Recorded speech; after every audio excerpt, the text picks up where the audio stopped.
For 20 minutes, just 20 minutes every day, go someplace that you're very familiar with. Take photographs. Look for things that you've seen every single day and photograph them at different angles.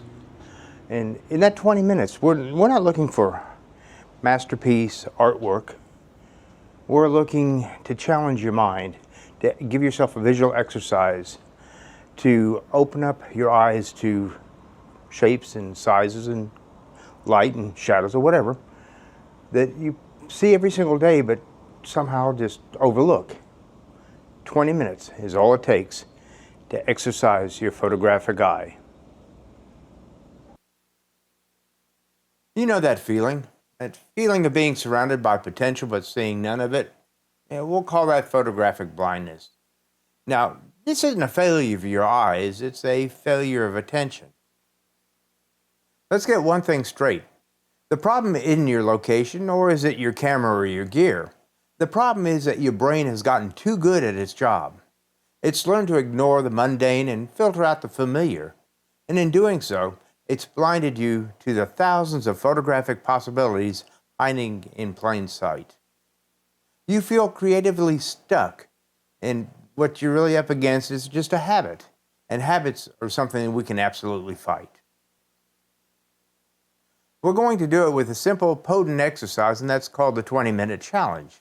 And no, it's not a gimmick. It's a focus drill designed to shatter creative ruts and force you to see the world not just as it is, but as it could be. Yeah, that's through your lens. And by the end of this, you'll walk away with not just a set of unique images, but a renewed sense of creative vision. Hi, I'm Steve, and let's get into it. Photographic blindness isn't a medical diagnosis. It's a term we photographers use to describe a frustratingly common feeling, and that's the inability to see a new photo opportunity, especially in places we know like the back of our hand. It's that creative barrenness that you feel when your technical skills are sharp, but you've got a disconnect between your ability and the perception. So why does this happen? Well, the main culprit is our brain's love for efficiency. To save energy, it creates a mental shortcut. When you walk through your house every day, your brain stops to process its details. It's like a map, a digital road map. It knows what to expect. This is called habituation. Now, it's great for not bumping into furniture, but it really is devastating for creativity. Overfamiliarity makes your world invisible. For seasoned photographers, this can show up as a workflow problem. Your process becomes so automatic that your creative attention just checks out. You start relying on the same subjects, the same lenses, and the same angles. It's kind of a visual tunnel. Because it's comfortable and it's worked before, you stick with it. This isn't a sign that you've lost your passion. It's a sign that your process is becoming more predictable. For beginners, the problem looks a little bit different. You might have a handle on your aperture and your shutter speed, but you haven't built up your visual confidence yet. You don't have that trained eye to recognize what makes a composition really work, to see the dance of light, the shadow, line, and texture that can turn a boring scene into a killer photo. You're looking, but you haven't quite learned how to see photographically yet. In both cases, pro or beginner, the root cause is the same. It's a failure of deliberate, focused attention. Your vision has become passive and photographically demands active seeing. So how do we snap the brain out of its autopilot? Well, we introduce a little bit of chaos. We add some rules. We create constraints. This is the whole philosophy behind the 20-minute challenge. It's a short, intense burst of deliberate practice that's meant to shock your visual system out of its comfort zone. Creativity doesn't always thrive on infinite freedom. In fact, it flourishes when the choices are limited. When you are forced to work inside of a box, you can't fall back on your own habits. You must innovate. You have to problem solve. You have to look closer and think differently. This is a challenge built on that exact principle. In limiting your time, your space, and your gear, you force your mind to ditch the lazy shortcuts and start paying attention again. This workout does three things incredibly well. First, it forces you to slow down. Instead of hunting a photo, you're observing a single small space. You're doing it deeply, in fact. Secondly, it kills decision fatigue. By making choices for you, like what lens to use, it frees up your mental energy to focus purely on composition and light. And thirdly, it builds a visual fluency through intense repetition. It's a highly intense interval workout for your creative eye. The rules are simple, but their effects, they're profound. Now here's what you're going to do. Rule number 1, choose your arena and stay there. Pick one small confined area, a single room in your house, or a corner of your garden, or a 10-foot stretch of sidewalk, or even just your desk. And for 20 minutes, you cannot leave this space. This rule is crucial. It kills your temptation to wander off looking for a better spot to photograph and forces you to find the beauty that's right under your nose. Rule number 2, impose constraint. This is where you really want to start to fight your habits. Choose one of the following constraints and stick to it for 20 minutes. One of the constraints being your lens rule. If you have interchangeable lenses, on a camera, pick one prime lens. That's it. If you're using a zoom, set it to a single focal length like 35mm or 50mm and keep it in that spot. No zooming allowed. This makes you zoom with your feet and physically move your body to frame your shot. How about the one subject rule? Find a single stationary object in your arena, a chair, a plant, coffee mug, or even a crack in the pavement. Every photo you must take is of this subject. Your job is to explore it from every single possible angle you can imagine. Here's something you can try if you have the ability. Rule number 3 is the black and white rule. If you have the ability, set your camera's picture style to monochrome. By stripping away color, you can force your brain to see the world purely in terms of light, shadow, texture, and shape. It's a powerful way to get back the fundamentals of composition. And number 3, set a timer for 20 minutes. Now, this time limit is not random. It's short enough to be doable, but long enough to push you past that first, most obvious of your ideas. The gentle pressure of the clock helps focus your mind and encourages you to work through that moment of frustration where the real breakthroughs happen.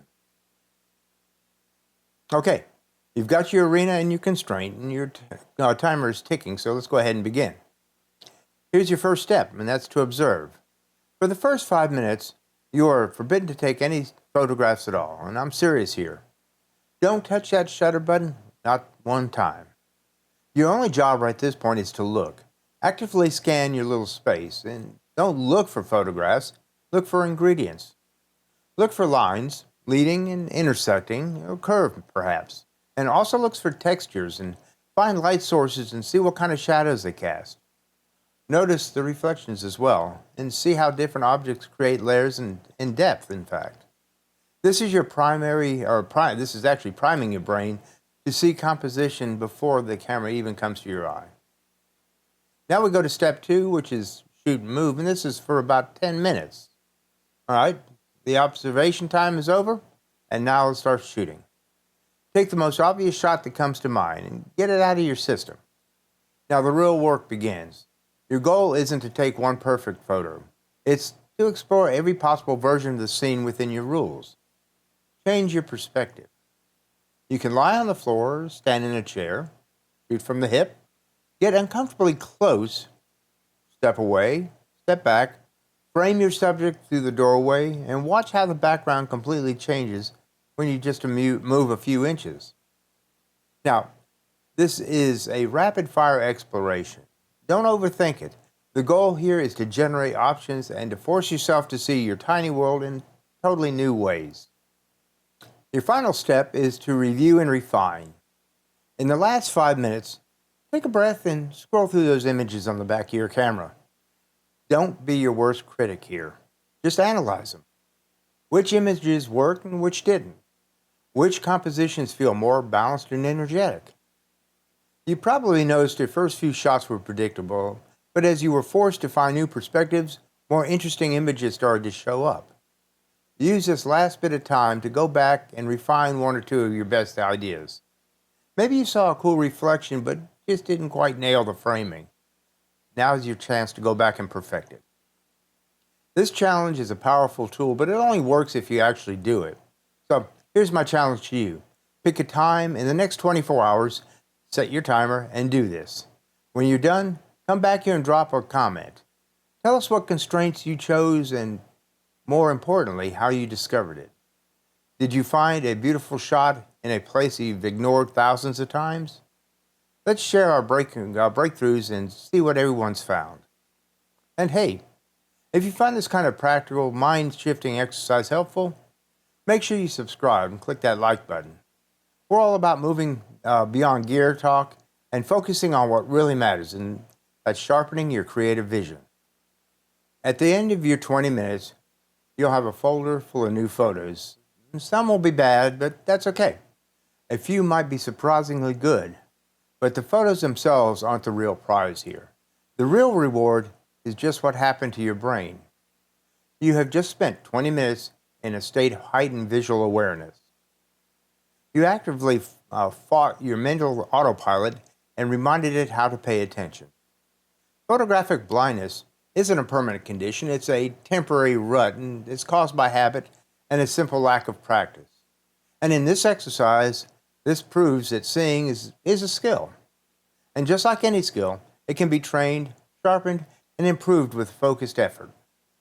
It's a muscle that needs to be worked just like any other muscle in our body. So the next time you pick up your camera and you feel that familiar emptiness, that there's nothing to shoot feeling, remember this challenge. Remember that you don't need a new landscape or new gear. You need a new perspective. The most incredible photos are rarely found in the most spectacular places. They're found in the most attentive eyes. The world is full of images, and they're just waiting for you. You just have to remember how to look for them. Until the next time, this is Steve. I'll see you later.